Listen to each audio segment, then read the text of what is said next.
చంద్రబాబు గారు ప్రత్యేకించి శ్రద్ధ పెట్టి ప్రయత్నిస్తున్నటువంటిది పరిశ్రమల్ని తెప్పించడం.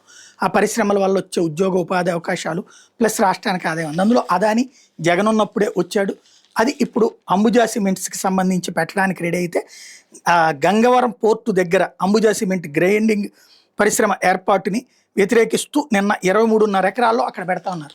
గ్రైండింగ్ అంటే ఈ సిమెంట్ రాళ్లను పట్టుకొచ్చి దాన్ని మిక్స్ చేసి పొడి చేసి సిమెంట్ను తయారు చేసేది. సాధారణంగా ఇది అదంతా దుమ్ము అదంతా పడతా ఉంటుంది. దానికని ఇప్పుడు అక్కడ ఉన్న పబ్లిక్ అందరు తిరగబడ్డారు. నిన్న చివరికి ప్రజాప్రాయ సేకరణ రసాభాస అయింది, కుర్చీలు ఇసిరారు, అంతా జరిగింది. అందులో అక్కడేంటి 14 కాలనీల ప్రజలు ఈ గొడవకు కారణమైనటువంటి నేపథ్యం. ఇప్పుడు అదానీని రానియకపోతే మిగతా పరిశ్రమలు వస్తాయా? ఇంకోటి, పరిశ్రమలు వస్తే పొల్యూషన్ ఖాయం, పొల్యూషన్ లేకుండా పరిశ్రమ ఉండదు. ఇప్పుడు పొల్యూషన్ మీద పబ్లిక్ విపరీతమైన అవగాహన ఉంది కాబట్టి ఇప్పుడు ఏ పవన్ కళ్యాణ్ ఏ చంద్రబాబు పొల్యూషన్ గురించి విపరీతమైన అవగాహన కల్పించారు.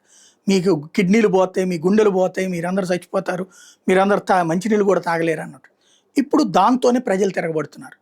ఇప్పుడు మనం సృష్టించిన చైతన్యమే మనకి ఎదురు సమస్య అవుతుంది. పరిశ్రమలు ఆగితే పెద్ద సమస్య, ఆపకపోతే పబ్లిక్తో సమస్య. ఇది ఎట్లా డీల్ చేస్తారో చూడాలి.